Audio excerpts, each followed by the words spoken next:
स्वरूप है, इनका तो पाना ही चाहिए ना। हमारे पास तो रोज चरण लगभग हफ्ता में 1-2 बार चरणामृत आ जाता है, भगवान महादेव जी का भोग आता है तो रोज चलता है, हम तो रोज पर उनका प्रसाद जूठन पाते हैं। ऐसे नहीं, जो मतलब उस विधान को समझ, और ये अगर हम कहीं भी भगवत भावना करके उनका पाते तो दुर्गति हो सकती है क्या? कौन सा सिद्धांत है? भगवान हरि और भगवान हर में कोई भेद है क्या? तो कुछ बातें समझनी होंगी उसमें। अब हम लोग क्या करते हैं, छल कपट करने लगते हैं, सेवक की जगह स्वामी बन जाते हैं, उस बात का दंड मिलता है। नहीं तो भगवान की सेवा करने वाले की दुर्गति हो सकती है। आप शिव पुराण की आपको कथा सुना रहे हैं। एक चोर गया भगवान शिव के मंदिर में। अब वो बेचारे के पास खाने के लिए नहीं था तो सोच रहा था क्या करूं, कैसे करूं। ये शिव पुराण की कथा है। तो उसके पास कोई प्रकाश नहीं था कि वो मंदिर में देख सके कि कहाँ क्या है जिससे मैं खाने योग्य कुछ चुरा सकूं। तो उसने अपने ऊपरी वस्त्र उतारा और जला करके ऐसे प्रकाश किया।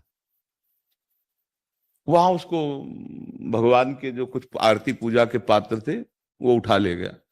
मरा।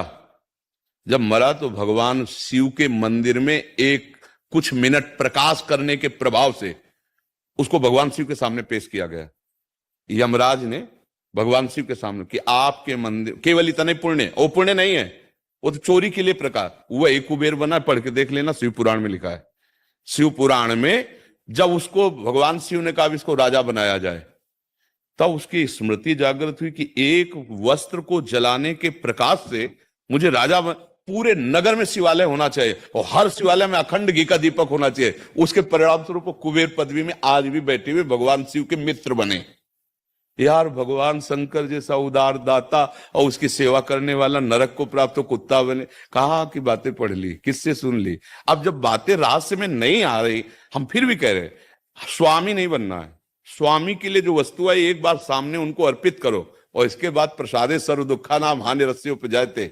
अरे यार, कैसी बात! मतलब यही समझना होने पर फिर तो जितने शिव मंदिर है, जितने शिव पूजा करने वाले, फिर तो हमारी तो शिव पूजा से ही उन्नति हुई है।